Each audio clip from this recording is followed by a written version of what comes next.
Hello नमस्कार दोस्तों। इस वीडियो में हम राजस्थान की पुरातात्विक स्थल से संबंधित जो भी विगत परीक्षा में प्रश्न आए हैं उनके बारे में चर्चा करेंगे।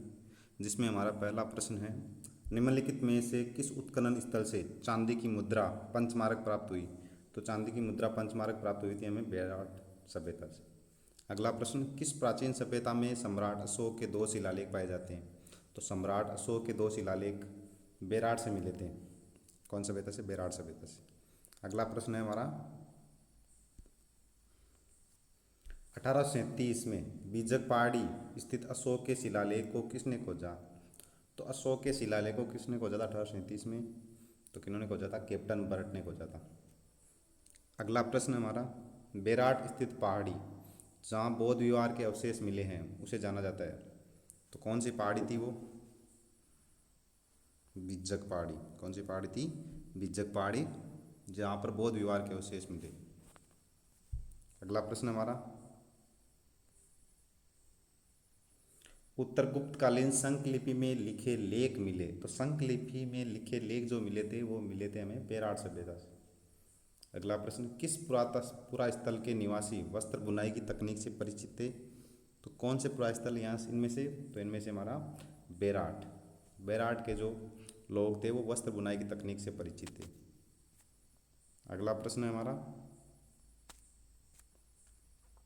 राजस्थान में बौद्ध संस्कृति के अवशेष कहाँ मिले? तो बौद्ध संस्कृति के अवशेष मिले थे हमें बेराट सभ्यता से। अगला प्रश्न, महाभारत के अनुसार किस महाजनपद में पांडवों ने अज्ञातवास के समय जीवन यापन किया था? तो कौन सी जगह थी? मत्स्य। मत्स्य जनपद में उन्होंने पांडवों ने अपना क्या किया था? अज्ञातवास में जीवन यापन किया था। और मत्स्य की राजधानी थी विराटनगर, जो प्राचीन काल में बेराट कहते थे, वर्तमान में उसे हम विराटनगर कहते हैं। अगला प्रश्न, किस पुरा स्थल पर चित्रित शैलाश्रय प्राप्त हुए? तो कौन सा पुरा स्थल है जिस पर चित्रित शैलाश्रय प्राप्त हुए? शैलाश्रय तो हमें मिले थे बेराट सभ्यता में। अगला प्रश्न, बेराट के बौद्ध मठ और अशोक स्तंभ के आधार पर राजस्थान के बौद्ध धर्म के प्रमुख स्थान थे। तो कौन कौन से थे?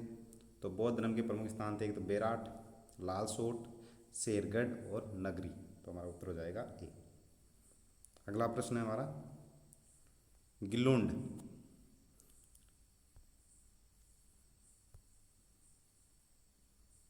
किलुंड किस नदी के किनारे है स्थित है? तो किस नदी के किनारे स्थित है किलुंड सभ्यता? बनास नदी। राजस्थान के किस जिले में गिलुंड पुरातत्व उत्खनन स्थल स्थित है? तो कहाँ पर है हमारा?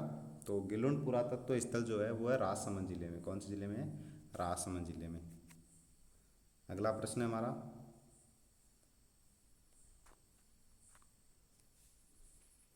किस जिले में बालातल सभ्यता स्थित है? तो कौन से जिले में बालातल सभ्यता? तो बालातल सभ्यता है उदयपुर।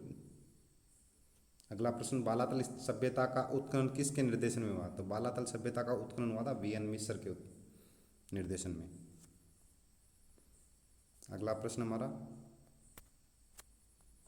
राजस्थान के किस जिले में पुरातात्विक बागौर कस्बा स्थित है? तो बागौर सभ्यता जो मिली है वो भीलवाड़ा जिले में है। कौन से जिले? भीलवाड़ा। बागौर भीलवाड़ा जिले की किस नदी के कांटे पर स्थित है? तो बागौर सभ्यता जो है भीलवाड़ा की कोठारी सभ्यता, कोठारी नदी, ये जो सभ्यता है बागौर सभ्यता वो कोठारी नदी के किनारे है। अगला प्रश्न है हमारा, वह स्थान जिसे प्राचीन भारत का टाटानगर कहा जाता है? तो प्राचीन भारत का टाटानगर कहते थे रेड टोंक को। रेड टोंक को प्राचीन भारत का टाटानगर। अगला प्रश्न, राजस्थान के किस जिले में ओजियाना स्थल स्थित है? तो ओजियाना स्थल कहाँ पर है? भीलवाड़ा जिले में। कौन जिले में? भीलवाड़ा जिले में। अगला प्रश्न हमारा, माध्यमिका नगरी किस जिले में स्थित है? तो माध्यमिका नगरी जो है वो चित्तौड़गढ़ जिले में। कौन जिले में? चित्तौड़गढ़ जिले में। अगला प्रश्न, राजस्थान के जालोर जिले में किस सभ्यता की खोज की गई? तो राजस्थान के जालोर जिले में एक सभ्यता थी जिसका नाम भीलमाल, बीनमाल जालोर। बेराट, कोटपुतली बहरोड, बागौर, भीलवाड़ा, बालातल, उदयपुर। तो इस प्रकार हमने पुरातात्विक स्थल से संबंधित जो भी विगत परीक्षा में प्रश्न पूछे गए उनके बारे में इसमें चर्चा की। धन्यवाद।